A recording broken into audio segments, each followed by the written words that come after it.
All right, let's talk about the United Nations. You've heard the name a million times, right? But it's got to be one of the most important and maybe one of the most misunderstood organizations in the entire world. We see it in the news all the time, but what is it actually doing?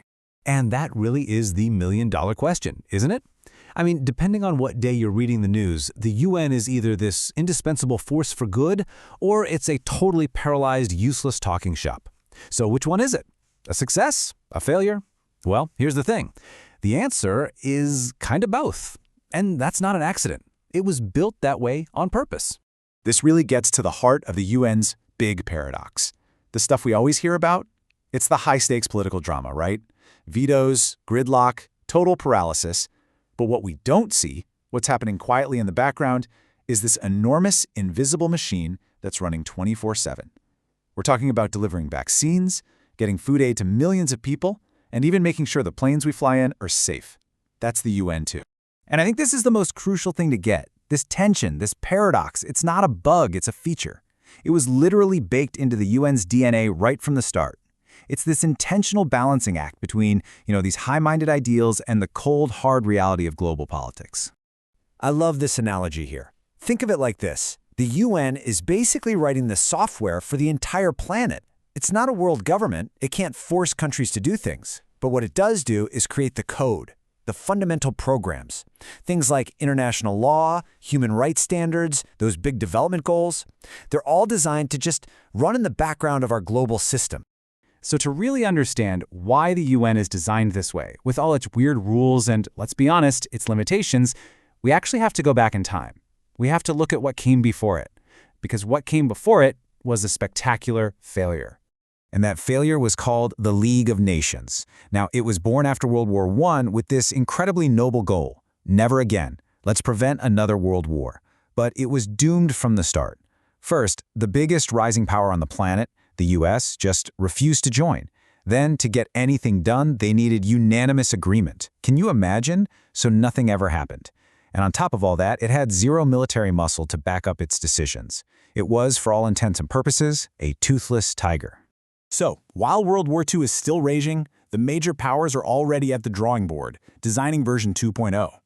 And as you can see, this wasn't a rush job. It was this very careful step-by-step process. And here's a fun fact. The name United Nations wasn't originally about a peace organization. It was the name for the military alliance fighting the war. So right from its conception, it was a club for the winners, and they were absolutely determined not to repeat the same mistakes. And that brings us to the single most controversial, most argued about feature of the UN, the veto power. Now, this wasn't some mistake or a poorly thought out idea. No. The veto was the whole point. It was the price of admission. The big powers, the US, the USSR, the UK, China, and France, they basically said, look, we're not joining any club that can tell us what to do or force us into a war we don't want. So the veto was this hard-nosed, pragmatic deal to get them on board and, maybe more importantly, to keep them from going to war with each other. Okay, if you remember one thing from this whole explainer, make it this. There isn't one UN. There are really two of them. First, you've got the political UN. That's the one we always see on TV, with the headquarters in New York, the Security Council, all that stuff. But then there's this other UN, this sprawling, massive system of agencies doing humanitarian and development work all over the planet. And this chart here really breaks down that difference. So on the one hand, you've got the funds and programs, like UNICEF or the World Food Program. They're technically part of the UN proper, but, and this is a huge but, they're funded almost entirely by voluntary donations. So if a country doesn't like what they're doing, they can just pull their funding. It's very political.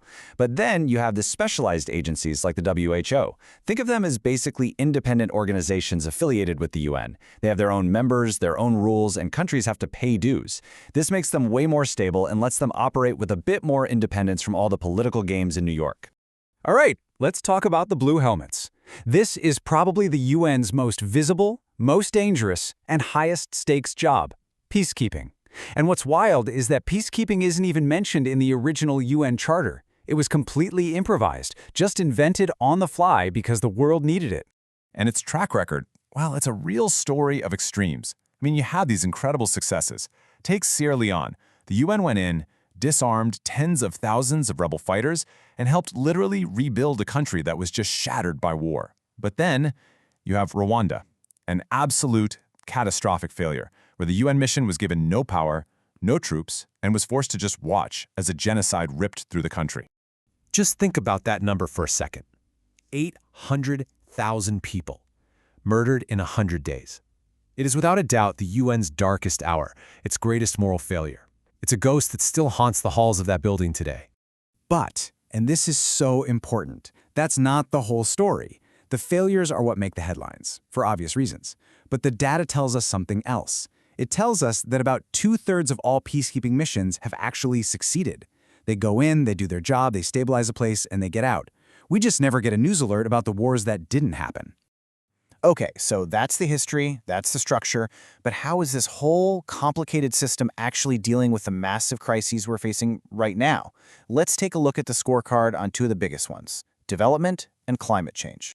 So this donut chart, it's basically the world's report card for the Sustainable Development Goals. You know, that giant plan to end poverty and fix the planet by 2030. Well, the grades are in, and it's not good. Look at this. Only 17% of the goals are actually on track. Almost half are barely moving, and a whole chunk has actually gone backwards. And it's a similar story with climate change. Remember, the UN is the place where all the big climate deals get hammered out. So, countries agreed to put up about $300 billion a year to help developing nations cope. Sounds like a lot, right? Well, the problem is, what's actually needed is more like 1.3 trillion. Just look at that gap. It's a huge chasm between what's been promised and what's actually required. Okay, so where does that leave us? We've got the political gridlock, but also the life-saving aid. We've got incredible successes and devastating failures. How do you square all that? Well, it all leads to one final, and I think really important way to think about what the UN actually is. At the end of the day, the UN isn't some kind of world government that's failing us. It's much simpler than that. It's a mirror. It just reflects back the state of our world. When it succeeds, it's because the world's countries decided to cooperate. When it fails, it's because they didn't. It literally has no power, no money, no troops that its member states, that's us, don't give it. So when you see paralysis at the UN, what you're really seeing is a reflection of the paralysis and division in the world itself. And I think this quote from Dag Hammarskjöld, one of the UN's most legendary leaders, just says it all perfectly.